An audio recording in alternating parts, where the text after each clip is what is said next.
Magandang oras po sa inyong lahat, magandang araw sa inyong lahat. Kung nasan man kayo ngayon, gabi, hapon, saan man kayo sa dako ng mundo, lalo na sa ating mga masusugid na taga-subaybay sa hashtag #WalkWithLan. Sa ating mga kabataang Gen Z na laging nasa TikTok at sa ating mga bayaning OFW na kahit pagod sa trabaho ay hindi bumibitaw sa usaping Pilipinas. Welcome back po sa ating channel. Ngayon pag-uusapan natin ng isang numerong tila hinugot sa kalingkingan ng imahinasyon, 6.7 billion pesos. Sabi ng mga kritiko, ito raw ang laman ng bank account ni Atty. Man Scarpio. Pero teka muna, bago tayo maniwala, gamitin muna natin ang ating mga intellectual filter. Bakit biglang lumabas ito? Bakit ngayon?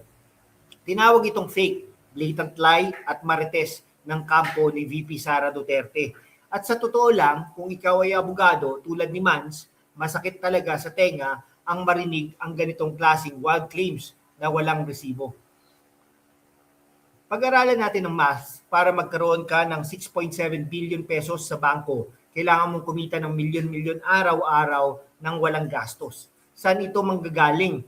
Attorney Mans has been practicing lawyer for years, and the Dutertes have been under the microscope of the AMLC, Anti-Money Laundering Council, for a long time.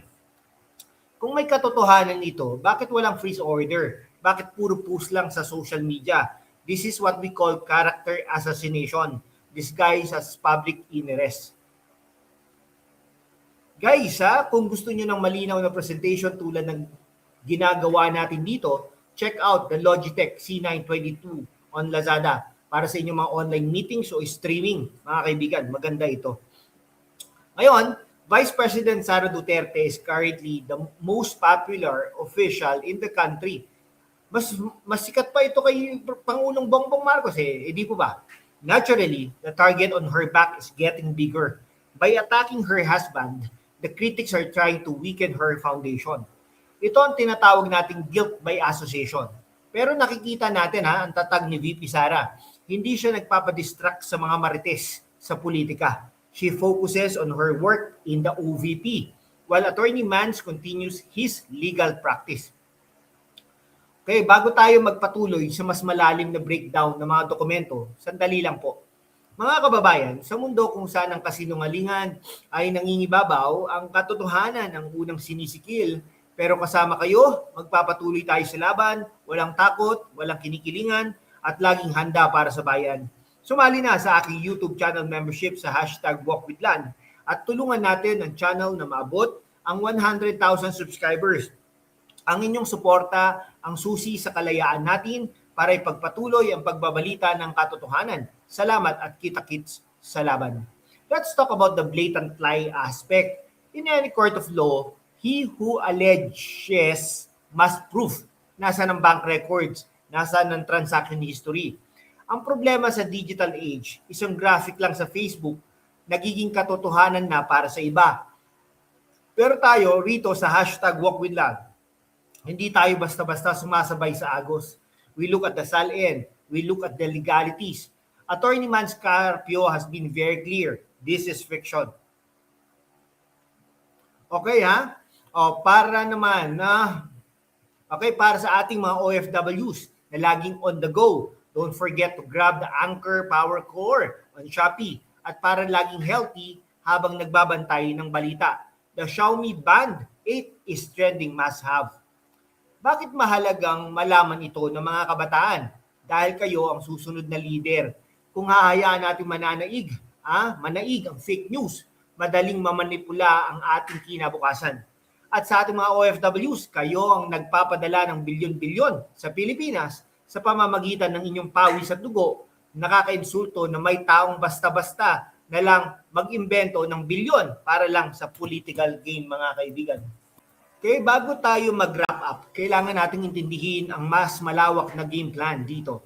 Bakit nga ba paulit-ulit ang ganitong mga atake? Simple lang. Sa bawat oras na ginugugol natin sa pagdidebate tungkol sa mga inventong bilyon, nababawasan ang atensyon natin sa mga tunay na tagumpay ng Office of the Vice President. Napapansin nyo ba, habang abala ang mga marites sa pagkakalat ng maling impormasyon, tahimik na nagtatrabaho ang OVP sa kanilang mga satellite offices sa kanilang medical and burial assistance at sa Magnegosyo Taday program na direktang tumutulong sa mga kababayan nating nangangailangan. Ito ang tinatawag nating noise versus signal. Ang mga paninirang ito ay noise, maingay, nakakaabala, pero walang sustansya. Ang signal ay ang serbisyo publiko. Bilang mga matatalinong viewers, kailangan nating matutunang i-filter ang ingay. Kaya naman, mga kaibigan, speaking of filtering signals, kung gusto niyo ng stable na internet connection para hindi kayo makat sa ating mga live stream, the TP-Link Deco M4 Mesh is a lifesaver. Pair it with the Bose laptop stand from Lazada para kahit ilang mga minuto tayong nag-uusap, hindi masakit sa leeg at sa likod. Quality equipment for quality information gathering, di ba? Okay, dapat din nating tignan ang timing. Palapit na naman ang mga mahalagang yugto sa ating politika. Ang pag-target kay Atty. Mans Carpio ay isang paraan para subukan ang pasensya ng mga Duterte. Pero kung may isang bagay tayong natututunan sa kasaysayan, ito ay ang katotohanan ng mga Duterte ay hindi basta-basta natitinag ng scripted na paninira. Sa ating mga OFWs, alam niyo ang pakiramdam na mapagbintangan o machismis sa ibang bansa. Masakit, di ba? Lalo na't wala kayong ibang ginagawa kundi magtrabaho para sa pamilya. Ganito rin ang nararamdaman ng mga taong tapat na nagsisilbi pero binabato ng putik. Huwag tayong maging bahagi ng kultura ng marites. Maging bahagi tayo ng kultura ng critical thinkers. Tandaan ninyo, ang perang pinaghihirapan ay may resibo. Ang perang inventong marites hanggang Facebook post lang yan. Tayo rito sa #WalkWithLan, laging nakabase sa ebidensya, laging nakasandig sa lohika. Sa huli, ang katotohanan ay parang ginto. Gaano man katindi ang putik na ibato, lalabas at lalabas ang ningning nito. Nananatiling matatag ang pamilya Duterte Carpio dahil alam nilang walang basihan ang mga paratang na ito. Hindi kailanman mananaig ang isang blatant lie laban sa track record ng serbisyo at integridad.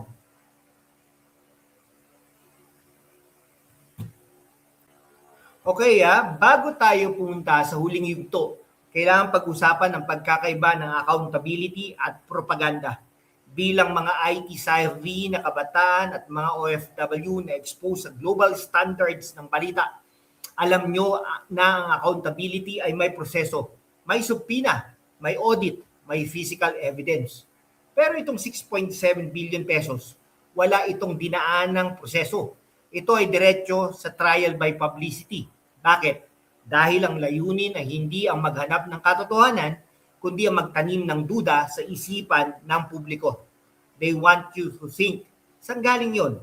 Kahit wala naman doon. It's a classic psychological operation.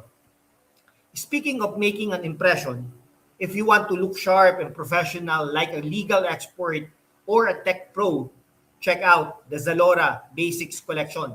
Simple, smart, and very affordable for our OFWs who want to send gifts back home. Quality yan, promise. Sa ating mga taga-subaybay, tignan nyo ang pattern. Kapag ang isang leader ay mabilis ang aksyon at malakas ang suporta ng masa, asahan nyo na mga attack dogs ay maglalabas ng mga numerong nakakalula. 6.7 billion pesos is a shock value number. It's a design. 6 billion pesos yun, It's designed to make you angry, not to make you think. Pero ang #WalkWithLan audience, matatalino yan. Hindi tayo basta-basta nagagalit ng walang basihan. Ginagamit natin ang ating analytical skills para himayin ang motibo sa likod ng bawat headline. Ang paninira kay Atty. Mans at VP Sara ay hindi lang atake sa kanila. Atake rin ito sa ating kakayahang kumilala ng totoo sa peke. Kaya naman, patuloy tayong magiging mapagmatsyag. Huwag hayaang malunod ang boses ng katotohanan sa ingay ng mga bayarang trolls at mga martes sa politika.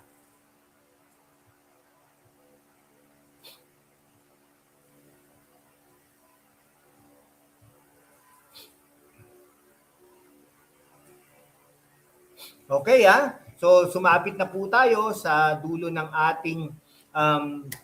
ating programa, no? Maraming salamat po sa pakikinig sa ating mga ilang minutong deep dive. Huwag kalimutang i-check ang description para sa ating mga best tech finds sa Shopee, Lazada at Zalora. Suportahan natin ang mga brand na tumutulong din sa ating ekonomiya. At ito ang inyong lingkod, ha? Laging handa, laging gising, hanggang sa susunod. Pilipinas, mabuhay po kayong lahat.